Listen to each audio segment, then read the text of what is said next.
আপনি কি মনে করেন আপনার নাটক সিনেমা শিক্ষণীয়? যদি শিখতে নাও পারে তাও কোনো প্রবলেম নেই। কিশোর গ্যাং, ইফটিজিং এগুলোকে প্রমোট করা হচ্ছে। পাড়া মহল্লায় অনেকেই কিন্তু আমরা মারামারি করি। নাটক সিনেমার মাধ্যমে ভাষাগত দূষণ হচ্ছে এখন। ওই কন্টেন্ট দেখার বয়সের আগেই কিন্তু আমি আমার ভাষা শিখে গেছি। রায়হান রাফি সিনেমা কাঁপাচ্ছে আর আপনি নাটক কাঁপাচ্ছেন। আমি তো আসলে কাপাকাপি করতে আসি নাই, আমি ওদের চেয়ে অনেক বেশি দুষ্ট। সবচেয়ে ভদ্র হচ্ছে আমাদের সুমন ভাই, সুমন পাটোয়ারি। দর্শক, আমন্ত্রণ জানাচ্ছি নাগরিক টিভির স্পেশাল আয়োজনে ফিমেল 4 নিয়ে জয় জয়কার। তবে এই যে এত জয় জয়কার, এত সাফল্য, সেক্ষেত্রে আপনার টিম মেম্বারদেরকে কি খাইয়েছেন আপনি? আমাদের তো পার্টি এখনো বাকি, সো এখন হয়তোবা কোনো আয়োজন হবে আমাদের। অনেকে এখন নাটক সিনেমা থেকে শিক্ষণীয় বিষয় চাচ্ছে। আপনি কি মনে করেন আপনার নাটক সিনেমা শিক্ষণীয়? নাটক বা সিনেমা আমরা আসলে বিনোদনের জন্য বানাই, তো এখানে আমাদের ফার্স্ট প্রায়োরিটি হচ্ছে বিনোদন। বিনোদনের পাশাপাশি যদি কোনো শিক্ষামূলক বার্তা থাকে সেটাও পজিটিভ, সেখান থেকে অডিয়েন্স শিখতে পারলে সেটাও পজিটিভ।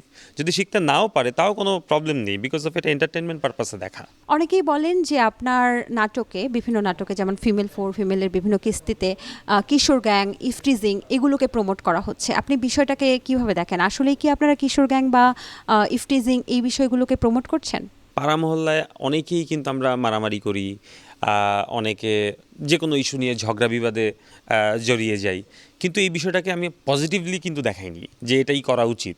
আমরা কিন্তু সবাই বলি যখন গল্পটা শেষ হয় যে আর মারামারি করা যাবে না, আমরা আর মারামারি করবো না, সবাই কিন্তু মিউচুয়াল হয়ে যায়। পরে হয়তো আবার মারামারি করে, কিন্তু সবাই কিন্তু মীমাংসা হয়ে যায় এবং সবাই কিন্তু বলে যে আমরা আর মারামারি করবো না। গেল নাম্বার 1। তারপর আরেকটা বিষয় বললেন যে ইফটিজিং।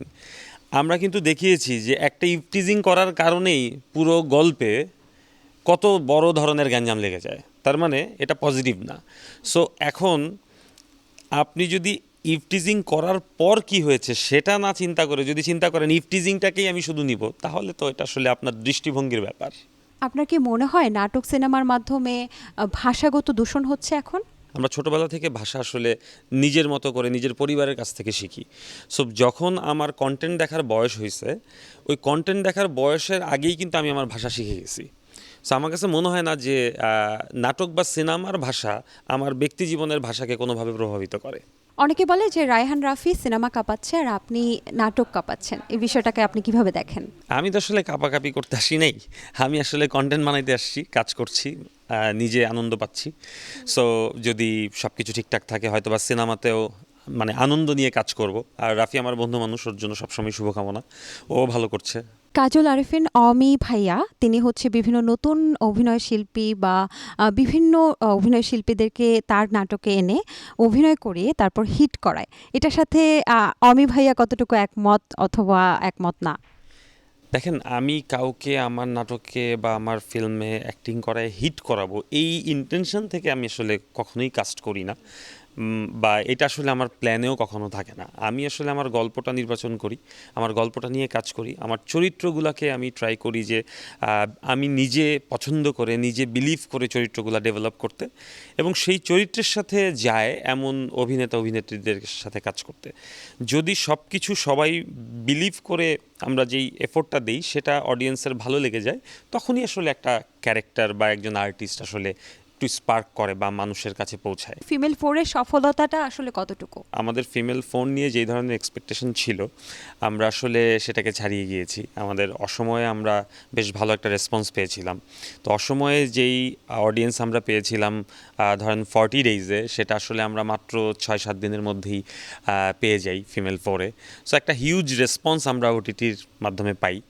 এটা আসলে আমাদের জন্য ইতিবাচক এবং আমাদেরকে এক ধরনের আশার আলো দেখায় যে ওটিটিতে মানুষ পে করে এখন ভালো কন্টেন্ট দেখছে, উইচ ইজ ভেরি পজিটিভ। শুধুমাত্র মেয়েদের নামে কেন আপনার নাটকের নাম হবে? কেন মেল 1 মেল 2 আসছে না কেন? আসলে ফিমেল গল্পটা তো আসলে আমরা জানতাম না যে এটা আসলে 4টা সিজন করব বা 4টা পার্ট করব আমরা। এটা আসলে একজন ফিমেলকে কেন্দ্র করে পুরো ঘটনাটা, সেই জন্য নামটা ফিমেল। আর মেলকে কেন্দ্র করে কোনো ঘটনা এখনো মাথায় আসেনি, যদি আসে কখনো তাহলে হয়তো বানাবো। ফিমেল 4-এ আমরা দেখেছি যে মেল চরিত্রগুলোই বেশি। কেন ফিমেল 4-এ মেয়েদের চরিত্র বা ফিমেল সিরিজগুলোতে কেন মেয়েদের চরিত্র ওইভাবে দেখা যায় না? এটা আসলে কোনো কারণ নেই। আমি তো আসলে নারীকেন্দ্রিক গল্পেও কাজ করেছি। এটা আসলে আমার গল্পের প্রয়োজনে, আমার যখন যেই গল্পটা মাথায় আসছে সেই গল্পের প্রয়োজনে আসলে করা, আর কিছুই না। ফিমেল 4-এর এতগুলো দুষ্ট মানুষকে আপনি কিভাবে ম্যানেজ করেন? আপনি কি ম্যানেজ করতে পারদর্শী? এতগুলো দুষ্ট মানুষকে ম্যানেজ করতে পারি বিকজ অফ আমি ওদের চেয়ে অনেক বেশি দুষ্ট। সেজন্য ব্যালেন্স করতে পারি। আমরা দেখি না। সেটা আমি দেখাইতে চাইও না, কারণ আমি আর্টিস্ট না। আর ওদেরকে ম্যানেজ করতে পারি বিকজ অফ আমার মধ্যে দুষ্টামি আছে, সেজন্য আমি ব্যালেন্সটা বুঝি। আর ফিমেল 4 টিমে আসলে সবাই দুষ্ট, আর সবচেয়ে বেশি দুষ্ট আসলে আমি নিজেই। আর সবচেয়ে ভালো কে? সবচেয়ে ভদ্র হচ্ছে আমাদের সুমন ভাই, সুমন পাটোয়ারি। আপনাকে অসংখ্য ধন্যবাদ আমাদেরকে সময় দেওয়ার জন্য। নাগরিক টিভির দর্শকদের উদ্দেশ্যে যদি কিছু বলেন। দর্শকদের উদ্দেশ্যে বলবো যে সবাই বাংলা কন্টেন্ট দেখবেন, ভালো ভালো কন্টেন্ট দেখবেন এবং ভালো কন্টেন্টের পাশে থাকবেন।